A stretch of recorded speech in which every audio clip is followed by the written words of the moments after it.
안녕하세요. 이은숙입니다. 오늘은 지난 시간에 이어 해외 독립운동 미주와 상해 지역을 중심으로 해서 살펴보도록 하겠습니다. 시베리아 지역 치타에서는 이강과 정제관을 중심으로 한인들의 권익보호와 민족의식 고양을 위해 민족운동을 펼쳐나갔습니다. 1919년 3.1운동 후에는 독립시위를 본격적으로 펼쳐나갔습니다. 이때 노인동맹단이 결성되고 강우규 의거가 일어납니다. 강우규는 노인의 몸으로 9월 2일 서울역에서 3대 총독 사이토 마코토에게 폭탄을 투척하다가 체포, 서대문 형무소에서 끝내 사형됩니다. 이 의거 배후로 이강이 지목되어 치타에서 체포 서울로 압송되어 감옥을 살기도 합니다. 도사는 치타에서 이강과 정제관을 도와 대한인 국민의 시베리아 지방회 창립에 함께했고 정교보 신문 발행에도 함께했습니다. 한편 백오인 사건 등 국내 소식을 접하면서 빼앗긴 조국을 되찾기 위한 보다 장기적인 준비가 필요하다고 생각했습니다. 도사는 러시아를 떠나면서 이강과 함께 독립운동을 위한 구상의 하나로 청년학우회에서 설현하지 못했던 국민훈련기관으로 흥사단 설립 구상을 되새겼습니다. 도사는 기차로 몽릉, 치타, 이르쿠츠크, 상트페테르스부르크, 베를린, 런던, 뉴욕을 거쳐 1911년 9월 말에 샌프란시스코로 돌아왔습니다. 도사는 독립운동 구상도를 통해 신민, 신국의 청사진을 내놓았습니다.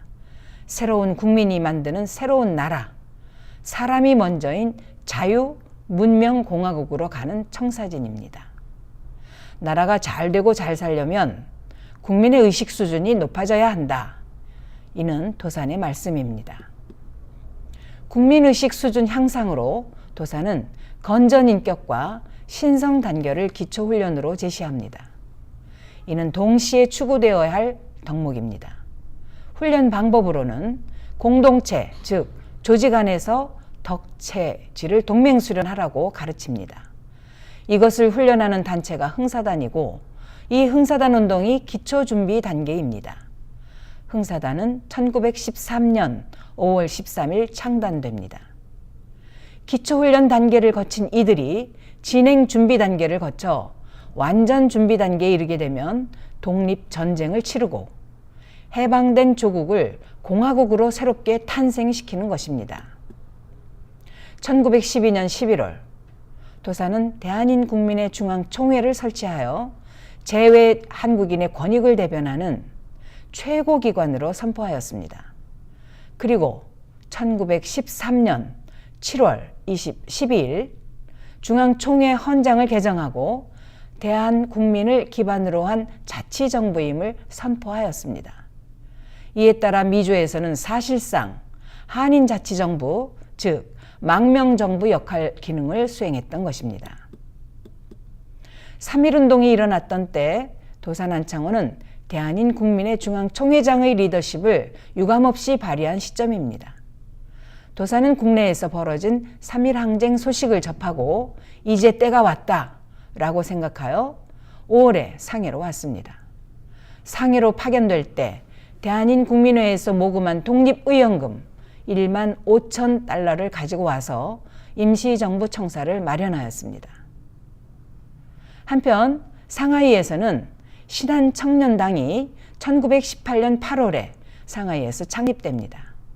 이 단체는 신규식의 동제사와 박달학원에서 활동했던 청년들이 1차 세계대전의 종결과 국제질서의 재편기회를 살려 외교에 주력한 독립운동을 위해서 결성되었습니다. 신한청년당의 강령은 대한독립, 사회개량, 세계대동 세 가지로 압축됩니다. 취지서에는 대한독립의 완성과 학술과 산업발전을 통한 민족의 힘 기르기, 나아가서 신문화로 전 인류의 기여 등 내용이 게재되어 있습니다. 이는 1907년 도산이 애국 개명 연설을 통해 강조했던 신민의 사업 내용과 맥락을 같이 합니다. 신한청년당 발기인은 여운형을 포함하여 김규식, 여운형, 김철, 선우혁, 조동호, 문일평, 정인보, 신채호, 조영은, 한진교, 장덕수 등 청년들입니다. 1919년 4월 이후에는 서병호, 김구, 이광수, 신규식 등이 합류하여 약 150여 명이 활동합니다. 3.1운동 직후 상하이로 망명 온 사람들이 대단히 많습니다. 재무, 교재, 토론, 체육, 출판, 서무부 등 6개 부서를 신한청년당 조직에 설치하고 역할 분담을 했습니다. 대표의 서병호, 이사로는 여운형, 김구, 이광수, 안정근, 조동호, 한원창, 한진교, 선우혁, 김순애 등이 선임됩니다. 1918년 12월 15일경 미국 윌슨 대통령이 중국 정부에 파견한 특사 클레인이 상해로 왔습니다. 그는 개막이 임박한 파리 강화 회의는 특히 약소민족의 해방을 위하여 절호의 기회가 될 것이니 대표를 파견하여 주장하며 옳을 것이다 라고 조언을 합니다. 여운형은 클레인 측과 접촉하고 강화 회의장 내부 분위기에 대한 솔직한 의견을 들었습니다. 강대국들은 이미 일본으로 흡수된 한국의 독립청원은 안중에 없을 것이다. 그러나 사실은 한국이 일본의 식민지로부터 해방을 강력히 요구하고 있다는 이슈가 혹시 국제사회의 관심을 촉발할지도 모른다는 정보를 얻게 됩니다. 이에 여운형은 즉각 조선 독립에 관한 진정서라는 장문의 독립청원서를 작성하여 한 통은 윌슨 대통령에게 또 한 통은 평화회의 의장에게 전달했습니다. 신한청년당은 1919년 1월 김규식을 파리 강화회의에 파견하고 미주와 동경, 만주, 연해주와도 긴밀한 연락망을 구축합니다. 그리고 만주와 연해주로 여운형을, 일본으로 장덕수를, 선우혁, 김철, 서병호를 국내로 각각 파견합니다. 1919년 2월 1일 만주 길림에서 독립운동가들 39명의 연서로 최초로 무호 독립선언이 발표됩니다. 의병 활동을 지원하고 있던 만주와 연해주 지역 지도급 인사들이 서로 앞다투어 해외 여러 지역 독립운동가들의 뜻을 모았습니다. 안창호, 이승만, 박용만 등 미주 인사들도 서명했습니다. 김교헌, 김야견, 김동삼 등 만주 대종교 인사들도 서명했습니다. 이동휘, 이범윤, 이동영 등 노령지역과 박은식, 신채호 등도 중국에서 서명했습니다. 선언서에서는 일본에 대한 결사항전과 강력한 무장투쟁을 내용으로 구성했습니다. 그리고 이들 선언자들 중심으로 곳곳에 망명 정부들이 속속 수립됩니다. 한편 일본으로 파견된 장덕수는 유학생들 중심으로 28 독립선언을 촉진하는 역할을 하게 됩니다. 28 독립선언서는 제1번 동경 조선청년 독립단 대표 최팔룡, 윤창석, 김도연, 이종근, 이광수, 송계백, 김철수, 최근우, 백관수, 김상덕, 백인수, 서춘 등이 서명합니다. 그리고 이 선언문을 기초로 우리나라 전국 방방곡곡에 3.1 만세운동을 조직하게 됩니다. 국내에서는 신한청년당에서 파견된 선우혁, 김철, 서병호의 활약으로 지역을 순회하면서 한국에 남아있는 각 종교계 원로들과 국제정세에 대한 활발한 정보 교류를 하게 됩니다. 이에 손병희, 최린 등의 천도교계, 이승훈 등 기독교계, 한용운 등 불교계 대표들이 모여 독립선언서를 계획하고 문안을 작성합니다. 이것은 여러분들이 잘 알고 있는 그 내용들입니다. 5등은 자, 아조선의 독립국인과 조선인의 자주민임을 선언하노라. 차로서 세계 만방에 고하여 인류 평등의 대의를 극명하며 차로서 자손 만대에 고하여 민족 자존의 정권을 영유케 하노라. 이런 내용이죠. 조선민족 대표 33인이 서명하고 이 선언문을 종교 교단 중심으로 전국에 배포합니다.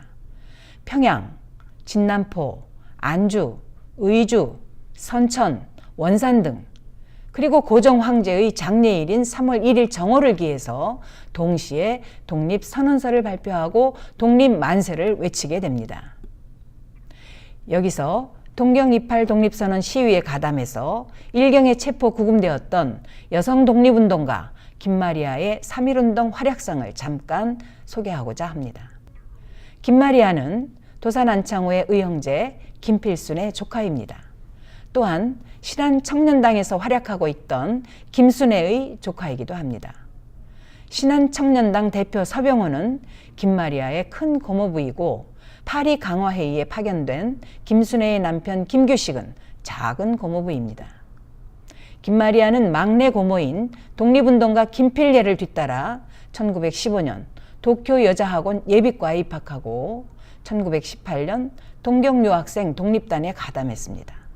그리고 1919년 2월 8일 독립운동에 참가하여 만세를 부르다가 체포 구금되었으나 곧 훈방되었습니다.